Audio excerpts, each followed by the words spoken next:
All right, so here is the Pentagon press brief. They're supposed to be talking about if we should interfere in Venezuela's election. Chad says, I thought the U.S. was already interfering in the Venezuelan elections.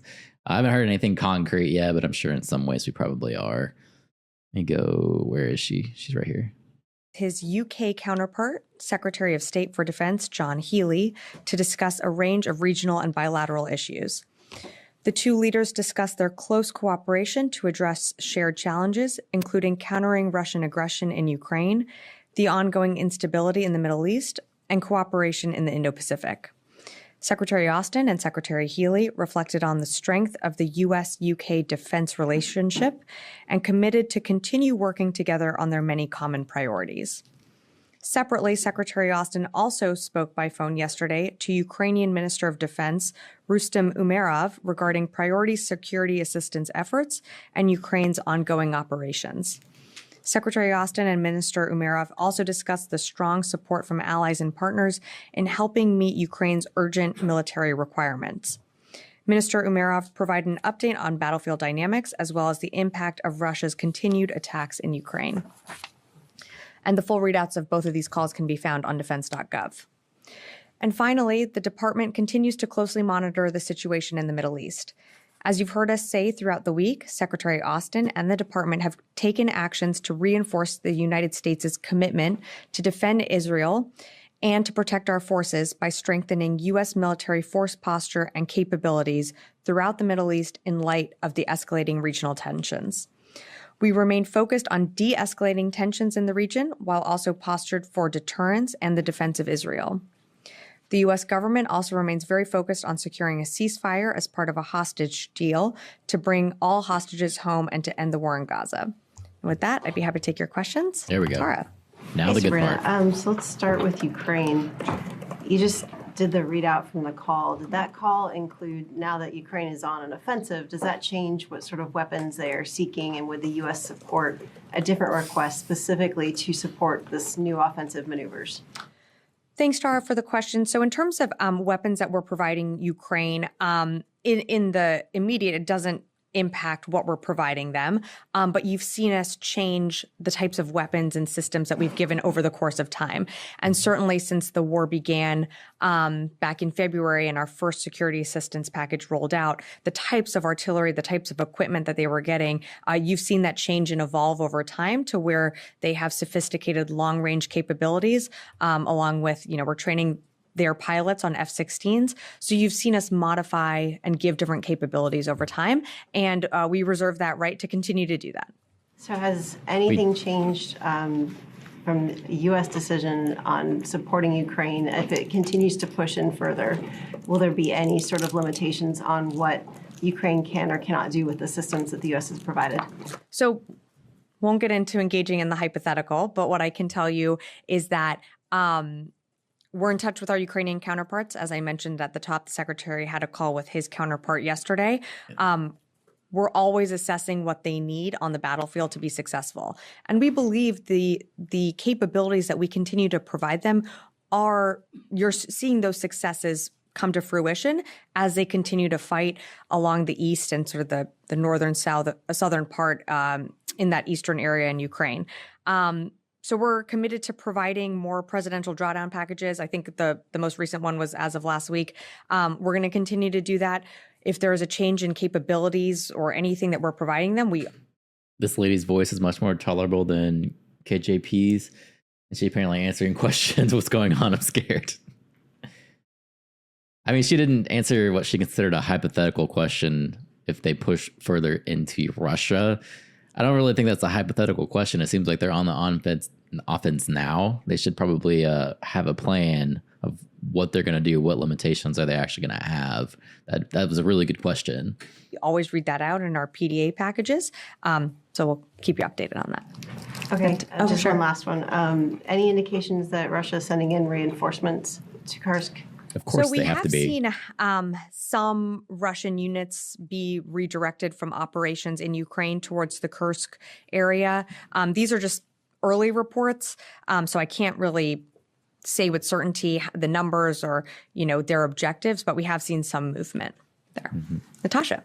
Thanks, Sabrina. So that was kind of my question. I'll phrase it in kind of a different way, though. So does the DoD have any assessment of how Ukraine's operation in Kursk may have changed the battlefield dynamics inside Ukraine in terms of Russia shifting resources over the last 10 days? Has that impacted their ability to advance, Ukraine's ability to defend, given they've also, devoted a lot of troops to the Kursk operation? So right now, what I would say is it's still too early to tell. And we are, the secretary had a call with Minister Umerov yesterday. Throughout the department, we are engaging with the Ukrainians, trying to get a better understanding of their objectives.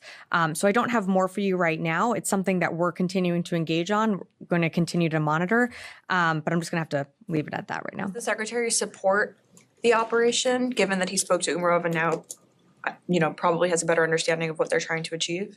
Well, what I can tell you is that we're still trying to learn more about it. We're still trying to learn more about what their objectives are. So I'm not going to get further into what they discussed on the call or our support. What I can tell you is where we are supportive, and that is Ukraine continuing to defend itself. And that's why you've seen us provide packages at the rate that we do and at the consistency that we do. And that commitment hasn't changed. And the president has been clear that we're going to stand with Ukraine for as long as it takes. So I think we'll just leave it at that. Yes, over here. Yeah. Thank you so very much. I have two questions, one on Iran, one on Afghanistan. Let's start with Iran. Ayatollah Khamenei, the supreme leader of Iran, yesterday said that non-tactical retreat in any field, including the military, leads to God's wrath. How does the Pentagon interpret that? Does it suggest Iran is still considering a retaliatory attack on Israel, or it includes that Khamenei, the supreme leader of Iran, is backing down? Yeah, I'm not going to speculate on comments that the supreme leader makes. What I can tell you is what we're doing in the region is that you've seen from some of our announcements that the secretary has made is that we are moving additional capabilities into the region so that regional tensions can calm, and so that we're bolstering our security presence should we need to defend Israel if Iran were to attack. We don't want to see that happen, which is why we've been very clear, and you've heard Secretary Blinken speak to this as well, and Secretary Austin when they were on their trip in the Indo-Pacific together just a few weeks ago, that we've been very clear with Iran directly, publicly, and privately that we do not want to see this broaden out into a wider regional war. If Iran retaliates against Israel, how does the Pentagon assess the threats from the proxies in the region in Syria, Iraq, Lebanon, and Yemen? And what strategies are in place to counter these groups if they join forces with Iran in any sort of coordinated attack against Israel? So appreciate the question, but as you know, I'm just not going to engage in a hypothetical on if, what, and when could happen. What I can tell you is what we're doing. And that is exactly what I said earlier, is that we've increased and enhanced our regional presence so that to send a message of deterrence, to send a message that we don't want to see this widen out to a regional war. And when it comes to attacks on our forces, you've always seen us take measures we need in order to respond. And if there were to be any attacks on our forces, whether it be in Iraq and Syria, we always reserve that right to respond at a time and place of our choosing. But I'll just leave it at that. Dan. So on Ukraine and the situation in Kursk, could you just maybe clarify a little bit about what's happening on the battlefield and how to interpret it? You were indicating that Russian forces have had to be diverted from areas in Ukraine, from Donbass, to help defend Kursk. Is that correct? So what I would tell you on the actual battlefield, and as you know this, is we usually let the Ukrainians speak to what's happening on the battlefield. So I would let them really speak to their objectives and what they're looking to accomplish in Kursk. We too are trying to learn more about their objectives and goals. In terms of what I said about Russia, again, these are early reports, but we are seeing some movement of Russian units being directed towards that region. But in terms of numbers or what their objectives are, I don't have that for you right now. Is there an indication, though, that Russian supply lines and communication lines have been damaged or strained because of the operation in Kursk, that they're having trouble supplying their troops in Donbass, for example? So I don't have that assessment right now. So I wouldn't be able to speculate on that. Lucas. Sabrina, this spring you sent reinforcements to the Middle East, but that did not deter Iran from carrying out a major attack on Israel on April 13th. Why should this time be any different? Well, Lucas, thanks for the question. I actually think you should take a step back and realize what we did accomplish on April 13th. Yes, Iran did attack Israel in an unprecedented manner, but I'll remind you that on that day, we shot out of the sky 90% of what they threw at Israel. And that was an incredibly intricate operation with the Israeli military, our military, and our partners and allies in the region. So while you can focus on the fact that Iran did launch that attack, I think it's incredibly important to remember what U.S. forces did that day. And The U.S., as of right now, I don't think we intimidate anyone. I think you could argue maybe our president doesn't intimidate people. I think people are still intimidated by the U.S. military. fact that we will stand with Israel again and have said that very publicly and privately. So why, getting to your question of, what's to stop Iran doing it again? Well, Lucas, we demonstrated our air power on that day in quite a professional manner. And again, I'd point to the fact that, over 90% of what was shot towards Israel was taken down by either our forces or partner forces or Israeli forces. So if I were Iran, I'd be thinking about that. And as you've seen, we're moving the aid to the region. We've accelerated her movement into Central Command. And I'll just leave it at that. So just to be clear, the message to Iran right now is if you launch another major attack, the U.S. and its allies will shoot down these missiles and drones. That's the message. I don't think we've actually been delicate in our messaging to Iran. We've been very clear that if Israel is attacked, we will come to the defense of Israel. You saw us do that on April 13th. I'm kind of paraphrasing what you're saying there. We will do that again. Should Israel be attacked, we absolutely will come to Israel's defense. Does part of that defense of Israel also include potential strikes inside Iran? Yeah, so I'm just not going to go into any hypotheticals, Lucas, but I appreciate the question. Jeannie. Thank you, Sabrina. Two questions, two questions on Russia, Iran, and North Korea. Former Russian Defense Minister Sergei Shoigu recently visited Iran and promised missile support to Iran. Normally, Iran provides Russia with weapons to be used in the war in Ukraine. Will this affect the war between Israel and Iran and Hamas? So just making sure that I understand your question, Jane, you're asking about a visit by Shoigu to Iran and how that could impact the Middle East? Yes. So I can't speculate on that visit. I would say that I think separately, we've seen a deepening cooperation and relationship between Russia and Iran as Russia continues to engage in its unlawful war in Ukraine. So, we've seen that deepening partnership. We've seen Russia continue to seek weapons out from Iran. While I can't speculate on what this visit entails, we've seen these visits of leaders happen over the course of the last 2 years. In terms of how this plays, into the Middle East, look, Iran has a choice. I think we've been very clear on our messaging when it comes to the defense of Israel. We are going to stand in the defense of Israel just as we did, on April 13th. But I'm just not going to speculate out onto anything else. But North Korea is providing weapons to Hamas. And do you think Israel will be threatened if the arms trade between Iran and North Korea continues? Well, look, I think Hamas certainly has a network of being able to be financed by Iran. I mean, these are, Iran proxy groups engaging in acts that we saw happen on October 7th. Israel has a right to continue to go after Hamas, and that's what they're doing in Gaza. I haven't seen some of these reports that you've referenced. So I'm just going to leave it at that. Lalith, nice to see you back in the briefing room. I wanted to ask you one question about Bangladesh. Has the Pentagon ever sought access to the one Bangladeshi island called San Martin Island in Bay of Bengal to have some military footprint over there? I have to refer you to Indo-PACOM and Central Command more on that. I just don't have more for you on that. And secondly, during this visit of India's Defense Minister Rajnath Singh next week, what were the main topics or issues which the Defense Secretary Austin was to raise with the Indians?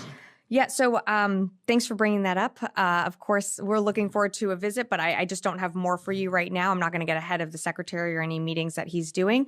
As always, we will have a readout of his meeting, but I just don't have more to provide on the front end, but we will on the back end as we always do. The world is taking sides. It's good to know nothing bad comes out of that. I'm sure that $6 billion that Biden released to Iran is helping. I'm sure it is. 6 months of this administration, what are the things that Secretary wants to accomplish on the India-U.S. defense front? I think there's many things that the secretary has laid out at the beginning of his tenure that include always, following the NDS. That is our North Star. So our relationships with the Indo-Pacific, meeting our pacing challenge with the PRC, that, of course, is in cooperation with our partner, India. The secretary is coming off of his 11th visit to the Indo-Pacific. We've hosted, his Indian counterpart here at the State Department, at the White House as well. So the relationship with India remains one of great importance. It's one of great importance to the Indo-Pacific as well. As you mentioned, there's a visit coming up, and when we have more to share on that, we certainly will. Thank you. Yeah. By the way, thanks for fact checking on your end. It helps when talking. Definitely does. Yeah, I'll stop. Yep. Thank you. So, I have a couple on Ukraine. So Ukraine is asking for permission to use Western weapons for longer-range strikes inside Russia to build momentum during its Kursk operation. Is this something that the United States is considering? So I don't have anything more to provide on long-range deep strike capabilities. We have given them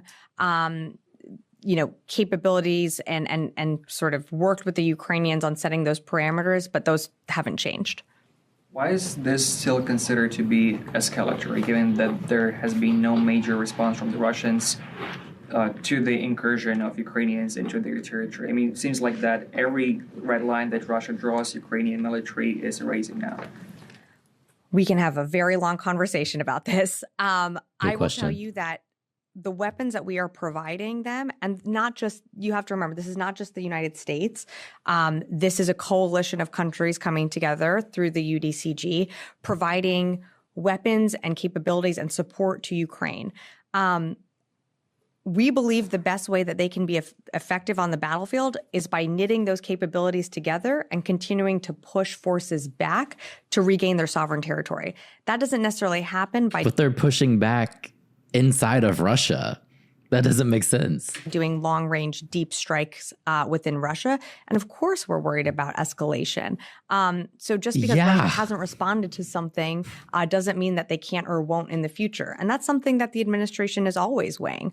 But you have to remember that what Ukraine has been able to do with some of the whether it's from us or other countries. Coalition where the U.S. is supplying 90%. Exactly.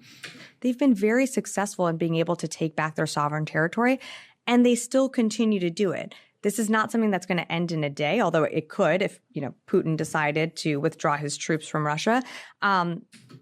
Withdraw his troops from Russia? But certainly Ukraine, it's going to take time. It's taking training. And what I will tell you is what you know is that our commitment is with Ukraine for the long haul. I'll just leave it at that. Yes. Thank you so much for the opportunity. Couple weeks back, White House Middle East advisor-led delegation visited Saudi Arabia along with Pentagon and State Department officials. Held talks there, and just last week we have seen that U.S. lifted ban on Saudi Arabia from offensive air to ground mutations. So, question is this part of ongoing Saudi Arabia, U.S. and Israel trilateral deal in the context of Saudi Arabia and Israel normalization? Yeah, so we put out a statement on that from the State Department or from the White House. I would refer you them to speak more to that. That has to do with FMS sales, so I just would refer you to them. And secondly, Saudi Crown Prince just suggests some Congress people that he's at the risk of being assassinated because of normalization talks with Israel. So he's armed forces chief in Saudi Arabia. He's the man who is directly engaged with United States and maybe indirect channel with the Israel as well. So how concerning it is for the United States? I haven't seen those reports, so I just can't offer a comment on that at this time. Yeah, over here. Yeah, thank you, Sabrina. Yesterday, State Department's deputy spokesperson told me at no point the U.S. government did discuss the U.S. military withdrawal in Iraq. And soon after these comments, the Iraqi Foreign Ministry issued a statement, and they said there are no U.S. forces in Iraq except for military advisor under the umbrella of the international coalition. And these advisors there's discussion to terminate these advisors in Iraq. Could you tell me, do you have any U.S. forces, troops in Iraq? So, as you know, we have forces in Iraq, and we have forces in Syria, and those forces are there to, or they're committed there to ensure the defeat of ISIS. And we work with the Iraqi security forces to do that. You know that. You've asked me about it before. So I'm not sure where the disconnect is here. If you're asking about the Higher Military Commission, those talks continue and are ongoing. And, you know, they are continuing, and you've seen us do readouts of every time those talks happen here or whether it's in Iraq, but I don't have an update on where those stand right now. The thing is that the Iraqi government says that there is no U.S. forces there advisor. What's the difference between the U.S. troops, forces in Iraq and the advisors? So I haven't seen those comments, so I'm not going to directly comment on that. But as you know, because we've talked about this before, we do have forces in Iraq that actually have been attacked before, which you've also asked me about. And so their mission there is to ensure the defeat of ISIS. And we work with the Iraqi security forces to do just that. So while you're referencing someone's comments, I just haven't seen them, so I just don't have more to share on that. Charlie. Thank you. Thank you, Sabrina. With the Abe Lincoln headed to the vicinity at haste, as has been repeated, it still won't be there for a number of days, so it'll be irrelevant if Iran or Hezbollah were to strike. Is the plan, the strategy to have two carrier strike groups in the vicinity at the same time and maybe have an overlap of the Roosevelt? So I'm not going to speak to timelines or how long one carrier will remain in the region and the other will depart right now.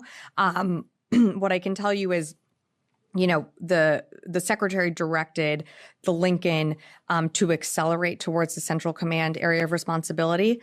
And while I'm not going to engage in hypotheticals, we believe that we are postured in a way that should we need to come to the defense of Israel, even if the Lincoln is not there, we would be able to do so with the carrier that we have there, which is the TR, and other destroyers that we've moved closer to Israel should we need to come to their defense. But it still doesn't answer the question why. Why speed up? What's the rush? Look, I mean, as you know, the TR, when the TR was initially moved into the Central Command area of responsibility, she was eventually going to leave. We were going to have another carrier come in and backfill. We accelerated the Abe's movement to the region because we know tensions are high right now and we want to see them de-escalate. These are all defensive moves. They do send a message of de-escalation. They send a message of power as well, that we will come to the defense of Israel should we need to. And that's why you've seen, it's not just the carrier. You've seen us move also a squadron of F-22s there as well. You've seen us move destroyers closer to Israel. This is all done to send a message of deterrence. And I'll leave it at that. Give us an update on the USS Georgia. The latest update that I have is that she's not in the Central Command area of responsibility right now. Not yet. Yes. Thank you, madam. Two questions, please. One, unrest in Bangladesh still continues. As far as U.S. military is concerned, have they ever, if Bangladeshi military have ever asked any help from the U.S. military in those arrests or before or now? Not to my knowledge. We have not received a request for assistance, but also that I can't speak for State Department, so I'd refer you to the state to speak more to that. And second, madam, today is India's 77th Independent Day. And yesterday, India shown to the world military might on the streets of Delhi and including Defense Minister, Mr. Rajnath Singh, that like Lalitsa is coming this week in Washington, was also there. My question is, as far as U.S.-India military-to-military relations are concerned, this will be his first visit in Washington at the Pentagon after a long, long time, and now third term of Prime Minister Modi. And this will be visit first time after Prime Minister Modi visited Moscow, military-to-military relation between India and Russia. So how the military-to-military relations now will be India and U.S. and now India and Russia? We still have great military relationships between our two countries. The secretary, visited India on one of his trips to the Indo-Pacific, as I told Lalit earlier. But, India is an important partner when it comes to the Indo-Pacific. And much of the NDS that continues to guide this department is focused on the Indo-Pacific and our pacing challenge of China. And India has shown to be a great partner in that. So our mil-to-mil relationship is strong. Ahead of a visit, I'm not gonna get ahead of that. We will always have a readout, but I'm not gonna get ahead of the secretary. Thank you, ma'am. Yes. Me or no? Go ahead. All right. I want to ask Charlie's question a little bit differently and I was it out. definitely pointing to this gentleman over here in the blue blazer. Noah, we'll come back to you. Go ahead. Oh, geez. Yeah. Sorry, Noah, I'll come back to you.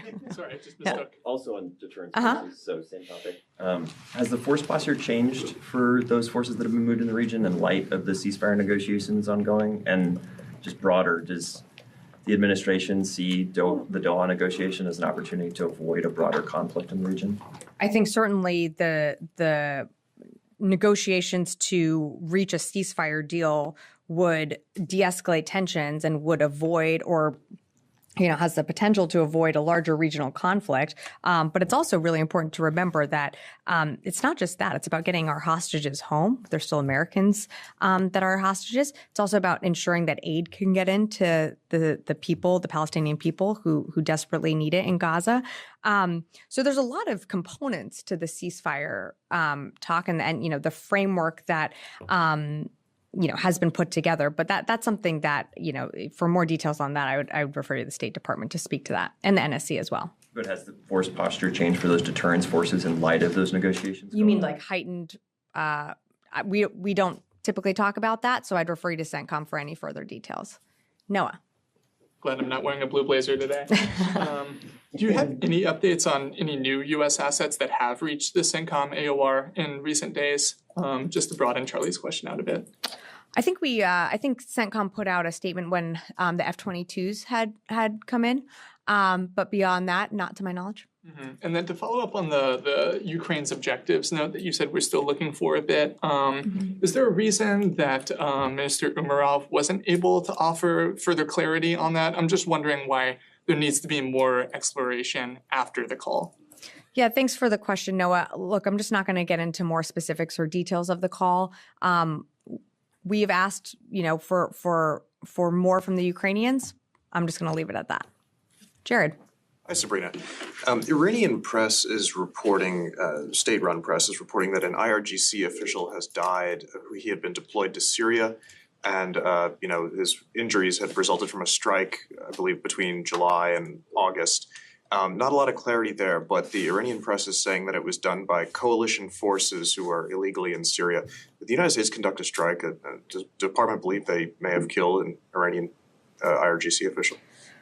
Jared, I haven't seen these reports from Iranian state-owned media, so I can't confirm them. I'd refer you to CENTCOM for any details on any strikes. Yes. Thank you very much, Sabrina.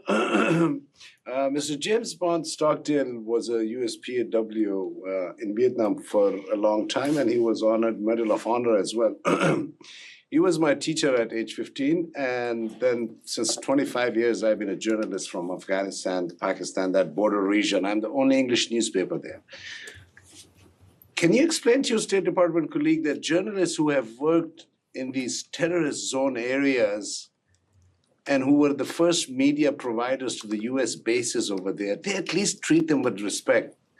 Both Vedant and Matt, since last 1 year, because of some policy difference, they treat me with so much respect. And this podium, you guys have treated me with so much respect.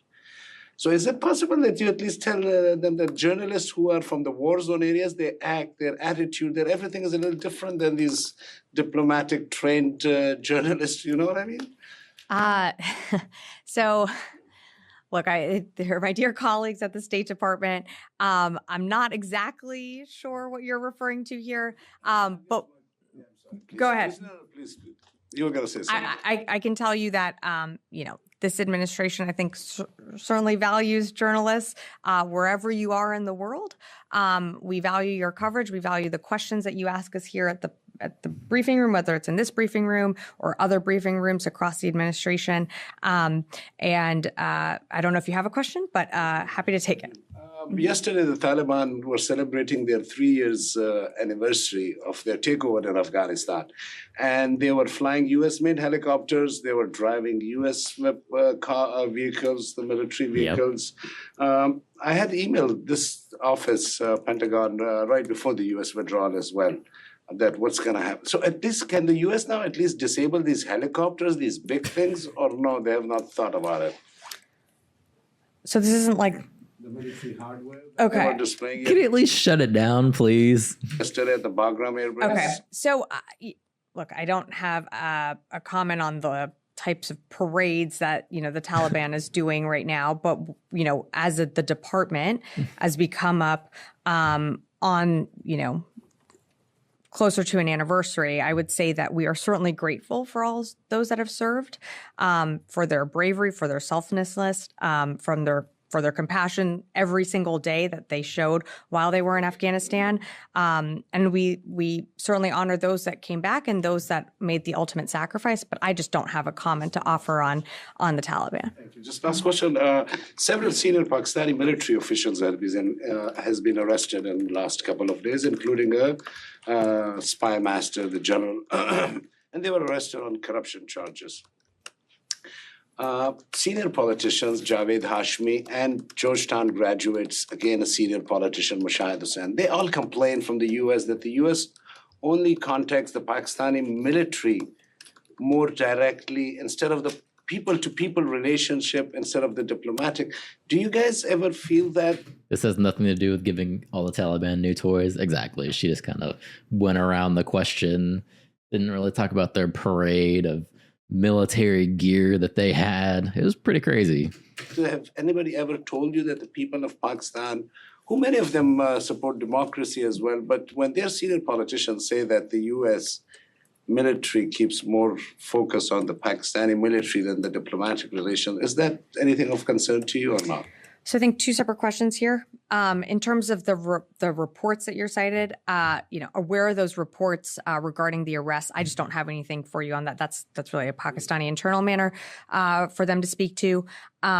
As you know, the U.S. values our partnership with Pakistan and engage with both military and civilian leaders based on mutual interests. And we remain committed to working with Pakistan to support regional stability and our mutual goals. And I'll just have to leave it at that. Konstantin. Thanks. Just a quick update on JLOTS, if you don't mind. Has the remaining aid that was in Cyprus been finally delivered, and are there any JLOTS components or personnel still in the region? Hang on. I have an update. Give me a sec. Okay. It's not working. So we're just going to wing it. No, just kidding. Okay. So in terms of JLOTS, there is approximately, I got it. Hold on. There's approximately 6 million pounds of aid left on the Cape Trinity. That has not been fully distributed into Gaza yet. We're still working that through. In terms of redeployment, and this is what I wanted to make sure that I had for you. 235 soldiers returned to Joint Base Langley Eustis earlier this month. 209 sailors returned to Naval Air Station North Island last week. And an additional approximately 100 will be returning in the coming days. We expect all personnel and equipment to be coming home by mid-September. As soon as that aid is distributed, and as you know, we are committed to making sure that that aid does get distributed into the people of Gaza, but that is still ongoing. Thank you. Okay. Yes, in the back. Sabrina. Two questions. First one, do you have any new information about the possible of Iranian attack? I mean, if they move some of their assets to prepare for that attack? Because we heard that last days that we don't have anything about that. So do you have any new information about that? Yeah, I don't have anything to provide. We certainly wouldn't get into intel assessments. We remain postured, of course, to protect our forces and to come to the self-defense of Israel. But I just don't have anything to share on any type of attack. And as I read out in the top, it's something that I know there's keen interest in. We're going to continue to monitor what's going on in the region, but I just don't have more to share or a crystal ball to predict who, what, when, where, and how right now. My second question, do you still haven't seen any signs that Hezbollah wants to start a new war? And do you expect that they would observe a 6-week ceasefire, let's say if the deal will done in Doha and the Houthis too? Well, look, I think a ceasefire deal is good for everyone. That's something that the president has been pushing, and you saw him outline that earlier this year, some of the framework component pieces. Those talks are ongoing. It's an important step to securing the release of hostages, some of which are American citizens. We want to see them come home. We do think a ceasefire would certainly de-escalate tensions in the region, and that's ultimately what we want to see. Mike, did you have a question? Sure. The Ukraine's cross-border operation into the Kursk region was the most significant mission really since the start of the war. This was apparently done without the knowledge of their largest patron, the United States. Now, why shouldn't that be considered an intelligence failure in the part of this administration, this building, and the rest of the IC? Well, Mike, I'd push back on that a bit. I think some of the things that the Ukrainians demonstrated earlier on in the war is the ability to hold Kyiv, and then subsequently Kharkiv, Kherson. They were able to hold major cities that I think back then you were here in this briefing room as well, and speculating on what the Ukrainians would and wouldn't be able to hold. In terms of, is this an intelligence failure? No. The United States did not know that this happened until we were after not. the fact. Yep, we were not made aware of this operation. That doesn't mean that it's an intelligence failure. What I would tell you is that we are working with the Ukrainians to better understand their objectives, and I'm not going to go beyond what we had in that readout. They didn't let anyone in the administration know. Does that indicate that there's a lack of trust between Kiev and Washington? No, I don't think so, Mike. I would actually push back on that. We have a very good relationship with our Ukrainian counterparts. The secretary, on an almost weekly basis, is speaking to his Ukrainian counterpart, and it's not just the secretary; it's the Secretary of State. It's other administration officials across this administration, including the president. There is deep trust there, and there has to be deep trust. We're on our 62nd presidential drawdown package. We are pouring millions upon billions of dollars into Ukraine to make sure that they have what they need on the battlefield. We are assisting them with their capabilities. We're training their pilots. We're training their infantry to be better, to improve their skills. There's absolutely trust there. As we said, we didn't know about this one operation. That doesn't mean that we're not engaged on other things. And I'm just going to leave it at that. Oh, boy. Dan, and I'll take two more, and then that's it. Back to the Middle East. Are there indications of an increased threat from the Iranian-backed militias in Iraq and Syria in recent days? Is there any kind of change in the posture of those adversaries? And then also, given the threat that's kind of continuous to those U.S. forces in Syria and Iraq that you were talking about earlier, what is the rationale for keeping U.S. troops in Syria, for example, if ISIS is severely degraded and mostly defeated? So on your first question, so I'm not going to speak to any force posture changes. I'm not aware of any heightened levels in the recent days, but I'd refer you to CENTCOM. In terms of the rationale of keeping forces within Syria and Iraq, we are there to ensure the defeat of ISIS. That by no means that ISIS has completely evaporated. They still remain a threat. You might remember from this podium just a few weeks ago, I was asked about a concert that was canceled because of an ISIS threat. So ISIS remains a very real threat in the region and around the world? Were they the threat that they were, 2014, 2016, when our forces were at the height of engaging them and, they were outside of Baghdad? No, that threat has evolved and they have, changed their tactics and methods and become degraded because of the global coalition that we've built. But ISIS still remains a threat, and I don't think we're turning a blind eye to that in any way. Okay, two more. One, and then Charlie gets the last one.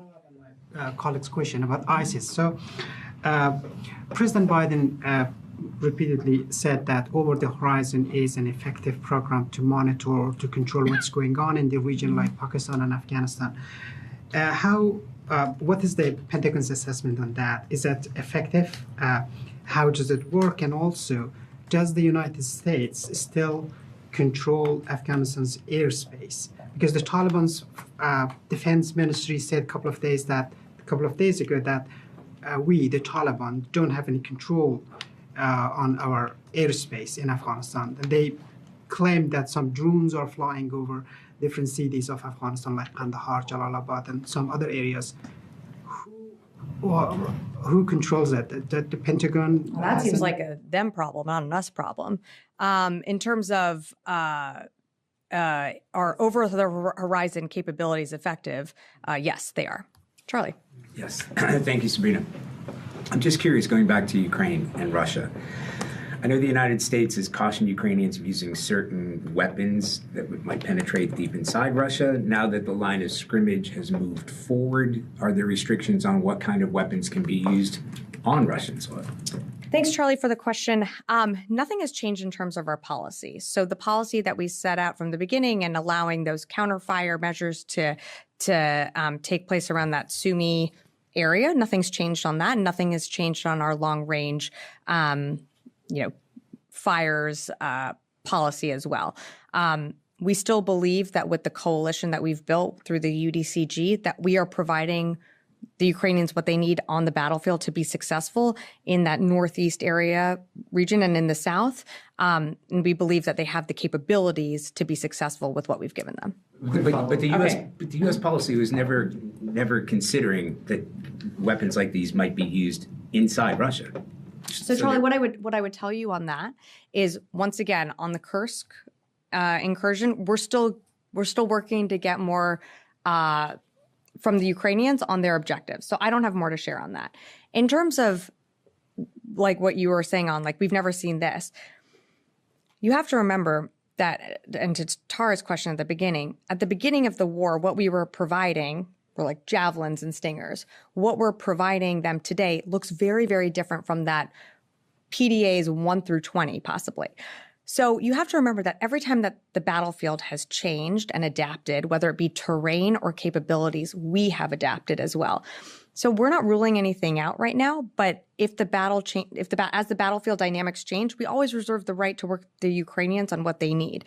And right now you're seeing them, they have these F-16s that are there. They've showcased that. That was a capability that was not something that they needed at the very beginning of the war. But now they need that. So I'm going to leave it at that. I will take one more question and then we're wrapping. Sabrina, in the past 3 years, U.S. forces have pulled out of Afghanistan. The Taliban's taken over. Putin launched a major invasion of Ukraine. Iran carried out a major attack on Israel. There was the October 7th massacre. U.S. Navy has been engaged for months in a war in Yemen against the Houthis. U.S. forces have pulled out of bases in Africa. Has the Pentagon lost the ability to deter? No, I would actually say quite the opposite. You mentioned many examples there, but what I would tell you is the United States is not in a long, protracted war. What you're seeing the United States do, whether it be in the Red Sea and the BAM, we're protecting commercial shipping. What you're seeing us do in the Eastern Mediterranean and the Central Command area of responsibility is we're protecting our forces and we're coming to the self-defense of Israel.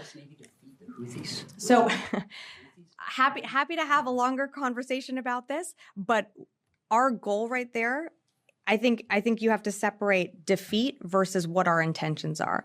And our intentions are to allow commercial shipping, to allow let me just take this one, Lucas, and finish this up. We have to continue to allow commercial shipping through that Red Sea passage. It's important. It's something that the president set out from the very beginning, and the secretary found built a coalition through Operation Prosperity Guardian of like-minded nations coming together to protect interests from all over the world sailing through that corridor. So we remain committed to that objective, and I'm just going to leave it at that. Thank you, Lucas. Much appreciated. All right, there you go.